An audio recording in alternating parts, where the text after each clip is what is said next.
It was a busy Friday night at City Lights Dance Hall, and I was already swamped behind the bar. At the far end, 3 college girls from St. Catharines were making my night a little more complicated. Not in a bad way, just distracting. Only one of them, the tall brunette, was actually of drinking age. The other two? I'd bet my liquor license they were underage, but as long as Bernadette, the brunette, was the one ordering, I wasn't about to cause a scene. Let's be real, having 3 attractive college girls drinking at your bar was always good for business. I glanced back at them. All right, 2 attractive college girls, and then there was Grace. Pretty enough, but exceptionally well endowed. Also good for business, so what made them a problem? Simple. They flirted non-stop. Particularly the easygoing blonde Lacey. She was using me for practice, warming up for the wave of guys that would flood in once the second shift at the battery factory let out. I knew exactly when that would happen. It was hard to miss. Even with the early crowd and Lacey's relentless teasing, I felt it the second she walked in. Some people you just don't forget, no matter how much you might want to. There she was, Connie, the woman I once planned to spend forever with, the one I loved, married, and in the end, the one who shattered me, the one who took my little girl. Yeah, people like that, you don't just forget them. She slid onto a stool at the far end of the bar, away from the college girls. Still beautiful, but different. Worn down, maybe. Life had left its mark on her. She wore a cropped top under a sheer blouse, fitted jeans hugging her trim figure. A small tattoo peeked out from her stomach. Something new, but her face, it wasn't excitement or anticipation that she wore, it was something else. Was she here with a date? Surely she wasn't that stupid. My temper flared for half a second before I forced it back down. Anger had done me no favors in the past. As I steadied myself, I noticed her hair. Long again, like it had been when we first got married.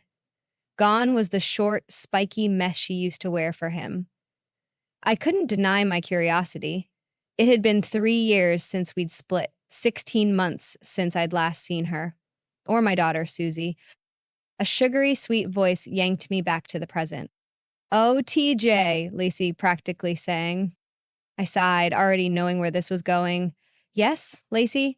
What do you need, besides a certain handsome bartender to show you a good time tonight?" Bernadette and Grace giggled while Lacey leaned in, flashing a confident smile. I gave her my full attention, waiting for the punchline. "You know Maury isn't here yet," I said, watching her expression twist in confusion. The stunned look on her face sent her friends into fits of laughter. Maury, my shift bartender, was a stocky, no-nonsense cowboy in his early 50s. Worked the ranch by day, pour drinks by night. The image of Lacey with Maury closing the bar together was enough to make me chuckle. As her confidence wavered, I decided to throw her a lifeline. "Come on, Lace," I drawled, slipping into my hillbilly accent. "You know a night with you would ruin me for all other women." Lacey smirked, her eyes glinting with mischief as she leaned forward over the bar, making sure I got a perfect view down her frilly blouse.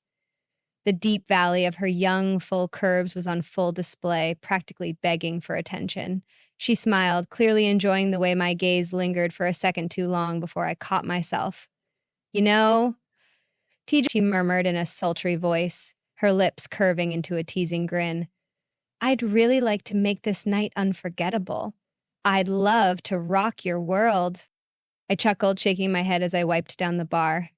"Thanks, Lace," I said, making sure my voice was sincere.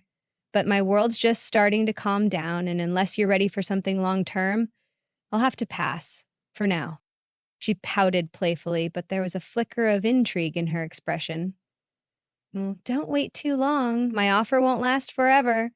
With that, she leaned back, gave me one last wink, and sauntered off toward her friends, adding an extra sway to her hips as she walked. Another satisfied customer, I thought with amusement, shaking my head. I guess I should introduce myself. Name's Jacob Carlton. Jake or TJ to most folks. Some people call me Texas Jake. mostly the ones who know about my dreams of making it as a country singer. I co-own City Lights Dance Hall, the Strobe Club, and a handful of sports bars around Brownwood's Town Square. Not too shabby for a 28-year-old country boy. Sure, I'm the smallest partner in the business, but I run City Lights. The real money and power belong to Theodore Hawthorne, our financial mastermind. Theo looks the part of an English professor, always buried in books and wearing glasses that make him seem more like a scholar than a businessman. But with his old money and sharp business sense, he's the backbone of our little empire.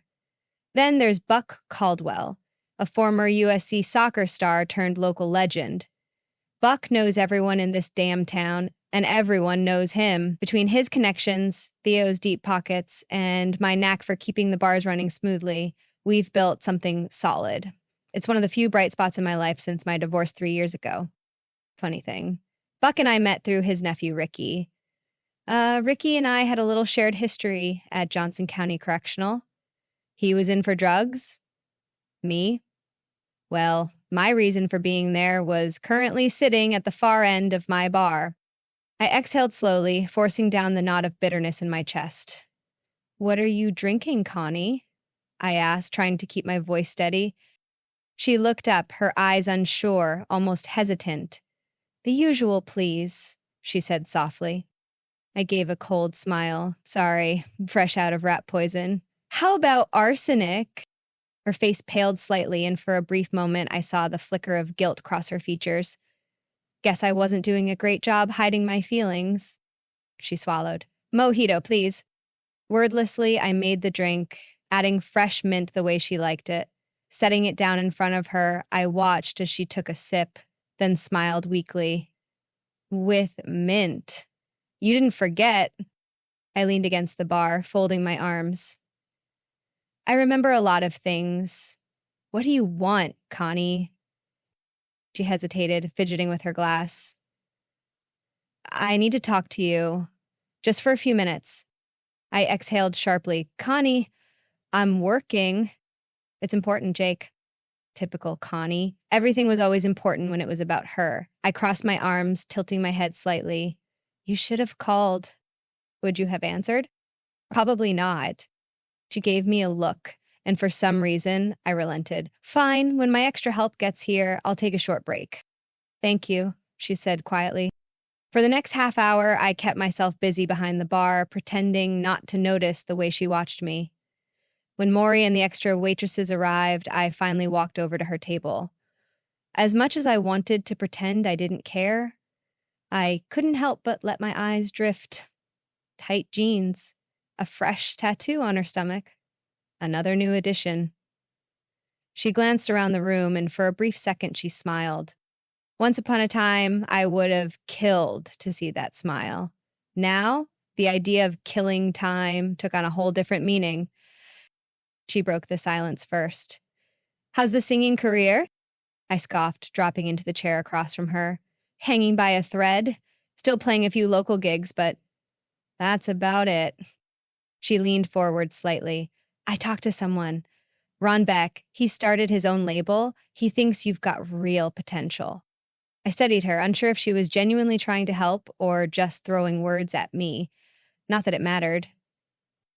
"Yeah, he told me I was good," I said, rolling my shoulders. "But so are thousands of other guys. His advice? Keep singing, but don't quit my day job." She nodded, looking around the bar again. "Looks like your main job is going well." I sighed, running a hand through my hair. "Yeah," I admitted. "Things are finally starting to pick up." I leaned back, arms crossed, and let out a short, humorless chuckle. "Why the hell are you here, Connie?" She shifted in her seat, her pale green eyes searching mine for any sign of warmth. "I'm hoping to right a wrong." I studied her carefully, trying to decide whether she was being sincere or if this was just another attempt to turn my life upside down. Then it hit me. If I had that kind of instinct when it came to her, I wouldn't have been blindsided when she shattered our marriage. I scoffed, shaking my head. "What kind of mistake, exactly? The one where you slept with your ex at your sister's bachelorette party and flushed 3 years of marriage down the drain? Or maybe the year after, when you kept screwing that asshole behind my back before you hit me with divorce papers?" Or, I smirked, the memory a bitter burn in my chest. Maybe you're talking about the time you set me up to attack him just to get what you wanted in court? The way her face tensed told me she remembered that night as well as I did. She and Big Bad Brad, her high school sweetheart turned homewrecker, ambushed me at this very bar, knowing I came here after my shift at the battery factory to drink off the mess my life had become. And drink I did. By the time they walked in, I was already several shots deep, and Brad wasted no time getting under my skin. Looking back, I knew exactly what they were doing, baiting me, setting me up, and like a goddamn fool, I handed them everything they needed on a silver platter. Brad was bigger than me, heavier too, but that didn't stop me. The moment he threw out some smartass comment while eyeing Connie, I lost it. I lunged, fists flying, and let out months of rage on his face. Was it fair? Hell no. But was it fair when he trashed my life behind my back? When he helped turn my so-called faithful wife into a lying, cheating stranger? Connie tried to intervene, and in the chaos, she caught a punch to the face. Did I feel bad? Yeah, a little, but not bad enough to lose sleep over it. By the time my friends pulled me off, Brad was barely conscious and Connie had a broken nose. He ended up drinking his meals through a straw for months, and I ended up in front of Judge Knox, who, despite his sympathy, sentenced me to 6 months for aggravated assault. Connie, she walked away with everything she wanted in the divorce. Well, almost everything. The one thing she didn't get was full custody of our daughter. When I got out of county jail, I thought the worst was behind me. I was wrong. The first surprise wasn't exactly shocking, a restraining order, but the second one, that damn near killed me. I was accused of molesting my own daughter. I swear to God, if it hadn't been for the restraining order, I might have done something that would have landed me behind bars for good. It took months to clear my name, months of legal battles while they poisoned Susie against me. By the time I was finally allowed to see her, she took one look at me, screamed in terror, and ran. That was the last time I saw my little girl. The social worker barely batted an eye as she terminated my parental rights. By the time the courts finally dug deeper and realized Susie had been coached, the damage was done. They wouldn't reinstate me as her father, but at least they banned Brad, now Connie's new husband, from adopting her. Small victory, not that it mattered. I was already the monster in my daughter's eyes. With nothing left, I had no choice but to start over. Lost my wife, lost my kid, lost my job. Fresh criminal record, the whole package. I clawed my way back, bartending at the Hawthorne Hotel, working the worst shifts, scraping by.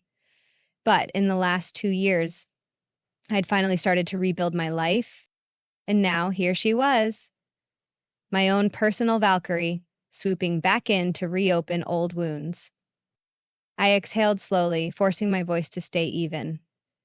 So tell me, Connie, what mistake are you hoping to fix? She swallowed, her fingers tightening around her glass. As much as I can, she said softly, her green eyes pleading. But I was going to start with our daughter. She needs a good man in her life. A father. I let out a dry, bitter laugh. What happened to Mr. Wonderful? She lowered her gaze, stirring her drink. I thought you'd heard by now. I snorted. Oh, this should be good. I let out a short, bitter laugh. Connie, I haven't heard a damn thing about you or Susie in over a year. The few friends I had left after what you and that asshole did to me knew better than to mention your name. She sighed, and for a moment I thought I saw a tear in her eye. Brad left me 6 months ago. He cleaned out all our accounts and ran off with some other woman. I couldn't help but laugh. You mean your bad boy lover cheated on you, treated you like crap, and dumped you? Classic. I know, she whispered. I deserve that. No, I said coldly. You deserve to be burned at the stake with the rest of the witches. She flinched. Jake, I'm so sorry. I can't even begin to ask for your forgiveness. What I did, it was cruel. It makes me sick to think I was a part of it. Then why were you? I asked. She hesitated, confusion flickering across her face. Why were you a part of it, Connie? I pressed. Her gaze dropped to her drink, fingers tracing the rim of her glass. She was quiet for a moment before finally speaking. I don't know. I wasn't miserable, Jake, she said softly, her voice breaking. Things were tough, yeah, especially with money. But I knew things would get better. I knew you were trying. That night at my sister's bachelorette party, it was just supposed to be an escape from our problems. Well, I didn't plan on being with Brad. It just happened. I snorted, about to call her out, but she cut me off. I know. It's not an excuse. I wasn't looking to cheat on you, but after it happened, I convinced myself you'd never forgive me. And Brad, he made me feel special. I was confused, lost that whole year. I felt like I was living in a fog. I knew our marriage was over, but I couldn't let go. The guilt, the mood swings, they just made things worse between us. And Brad was always there, making me feel like I had an escape. She swallowed hard. At some point, I convinced myself that the only way to be happy again was to make sure Brad, Susie, and I could be a family. I clenched my jaw as she continued. Jake, I never wanted to hurt you more than I already had. It was Brad who wanted you out of our lives completely. She took a shaky breath. I'm ashamed of what I did. I never thought I could be so heartless. At least we agree on something, I muttered. She blinked, looking up at me. What? That you were a heartless bitch. Her face crumbled as she recoiled, but she didn't argue. Instead, she whispered, this was a mistake. You think? I scoffed, but then forced myself to breathe, my fists unclenched. All right, Connie, you're here. You said something about Susie needing a father. What did you mean by that? She didn't answer right away. Instead, she glanced around the room, avoiding my gaze. When Brad left us with nothing, Susie and I moved in with my mom. But my sister and her husband moved to California, and now my mom's gone too. She met some guy online and moved to Arizona. She exhaled shakily. The rent's paid until the end of the month, but after that, I can't afford to stay. I have family in Philadelphia. They have a family business where I can work, and they have a place for Susie and me to live. So you're taking my daughter to Philadelphia? I asked, my voice like ice. She hesitated, then nodded. Yes. For the first time since she walked in, she looked me straight in the eye. Her gaze was full of tears. Jake, I'm drowning here. I have no reason to stay unless you give me one. I fought the urge to rip into her, to remind her that this was all her fault. But even more than that, I fought against the one thing that could destroy me, the hope creeping in at the edges. Because what my ex-wife was dangling in front of me wasn't just an apology, it was my greatest wish. So what are you saying, Connie? My voice was dangerously calm. That now, after all this time, you want me involved in my daughter's life? Do you even remember what happened the last time I saw her? She was terrified of me. I can fix that, she said quickly. It'll take time, but I know she'll come around. I studied her, searching for any sign that she'd actually do the work to make that happen, but part of me already knew the answer. If you want, I said, forcing my voice to stay even, I can write a letter for you to read to her. Maybe that'll help. She bit her lip. I think that would only confuse her right now. Maybe when she's older. Jake, Connie hesitated before speaking, her voice unsteady. There's one condition. I exhaled slowly. All right. Let's hear it. She swallowed hard. Susie and I are a package deal. Ah, the hidden razor blade in the birthday cake.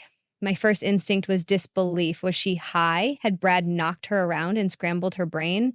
Because there was no way in hell she actually thought I'd take her back after what she put me through. Somehow, I managed to reply without gagging. What exactly does that mean? She turned away, unable to meet my eyes. At least she had enough shame to feel guilty about what she was suggesting. It means, she hesitated, that you and I are going to have to work on some kind of relationship. I let out a short, humorless laugh. We had a relationship, Connie, but it wasn't enough for you, and right now our relationship is pretty simple. You tried to destroy me, and now I hate you. I know, her voice was barely a whisper, and I don't blame you. But, I prodded, there's always a but, isn't there? She winced. I can't put Susie through that kind of hostility, Jake. If you want to be in her life, we have to find a way to get along. I need to make up for what I did to you. I narrowed my eyes. And how exactly do you plan to do that? For starters, we could be civil, treat each other with some respect. Then maybe we could try to be friends. Friends? I repeated, stunned. You've got to be kidding me. She leaned forwards, desperate now. Jake, I know I hurt you. I ruined what I wanted more than anything. But I want my family back. I'm not naive. I know it'll take time, maybe even a lifetime to fix what I broke. But I have to try. Please, just think about it. I folded my arms. So you're giving me my visitation rights back? Her pause told me everything I needed to know. I inhaled sharply, feeling my anger boil over. She saw it too. Her eyes widened with something close to fear. Let me get this straight, I said, my voice dangerously calm. In order to see my daughter, I have to let you back into my life. The more I bare my throat and heart to you, the more you'll let me into Susie's. I can only see her when you're around, if you even bother to get her to talk to me. And if by some miracle I rebuild a real relationship with her, what then? One bad day from you? She shook her head frantically. No, Jake. Oh, really? I cut her off. Because last time, you had no problem disappearing overnight with my daughter. What happens if you meet another Brad? Do you pack up and vanish again? And then what? I'm out of luck all over again? Tears streamed down her face as she stared at me. I know you don't trust me. I don't blame you. But I promise, Jake, I won't do that to you again. I know what I lost. I just need a chance to fix some of it. I clenched my fists under the table. You're right, Connie. I don't trust you. You only ever do what's good for yourself. You made plenty of promises when we got married, but that didn't stop you from sleeping with Brad, did it? I shook my head. And now you're using your own daughter as leverage just to weasel your way back into my life. That's low, even for you. Jake, I'm desperate, she burst out, loud enough that people around us turned to stare. Her voice cracked as she sobbed. I can't lose Susie. She's all I have. I clenched my jaw, trying to make sense of the impossible situation she was putting me in. If I didn't agree to something, I might not see my daughter again until she was old enough to make her own choices. But if I gave in, I'd be living under the constant threat of Connie ripping her away from me all over again. There was no good answer. Then, just as I was sinking into that dark, hopeless place, a voice rang through the bar, like a little bell. Uncle T. A 6-year-old whirlwind of black hair came flying toward me, and I barely had time to catch her before she threw herself into my arms. Izzy's high-pitched giggle cut through the tension, and from the neighboring tables I heard a few soft chuckles. Something small but solid rammed into my leg. I looked down to find her little brother Gabe pressing his head against me like a bull preparing to charge. He snorted, his face scrunched up in concentration. I couldn't help it. I laughed, a real, genuine laugh for the first time in what felt like years. I set Izzy down and scooped Gabe up, tickling his sides until he erupted in laughter. As soon as I put him down, he resumed his bull act, stomping around in his cowboy boots. Where's your mom? I asked Izzy. She's over there with Uncle Maury, she chirped, pointing toward the bar. I followed her gaze and spotted her. Her tan skin, high cheekbones, and long, straight, ebony hair hinted at her Native American ancestry. She was lean, athletic, the kind of body that said she could handle herself. My lips quirked into a grin as I took in her strong legs and the way her jeans hugged her toned curves. But it was her eyes that really got me. Dark, piercing, unreadable. And the way those eyes were locked onto Connie, damn, she was beautiful when she was jealous. "We're going to Aunt Marie's to go swimming," Izzy announced proudly, her little face beaming. I chuckled. "That sounds fun. Maybe I can join you after I get off work." Izzy scrunched her nose. "Mom said you and her are going swimming after we go to bed, but I don't see how. She didn't even bring a swimsuit." I grinned. "Well, maybe she can borrow one from Aunt Marie." Both kids squealed in delight. Uncle TJ and Mommy in Aunt Marie's swimsuit. I smirked. Now that would be something. Ew, the kids shrieked, giggling. "Why don't you two troublemakers go ask Uncle Maury for one of his famous strawberry shakes? My treat." That got them. They cheered in unison, and Gabe, momentarily breaking character, pumped his little fist in victory before dashing off with his sister. I turned back to Connie. She was pale, her eyes filled with something that looked a lot like defeat. We both knew the answer now. "I really screwed this up, didn't I, Jake?" she whispered. I exhaled, my voice steady but cold. "Connie, if there's any part of you that still has a soul, tell my daughter that her daddy loves her, that he wanted to be there, that he just couldn't keep jumping through the obstacles her mother kept putting in front of him." Her face went even paler as she looked down, unable to meet my eyes. "And one piece of advice," I added, "tell her the truth about you, Brad, and me, because if you don't, she'll find out on her own one day, and when she does, she'll hate you even more than I do." I didn't wait for a response. I just walked away. As I stepped toward the bar, I felt the weight settle in my chest, the finality of it. I might not see my little girl again, not until she was grown, not until she could make her own choices. The pain of that realization was deep, but I had already been grieving for 16 months. My heart had learned how to survive the loss. Josie was waiting for me. Before I could say a word, she wrapped her arms around my neck, pulling me close.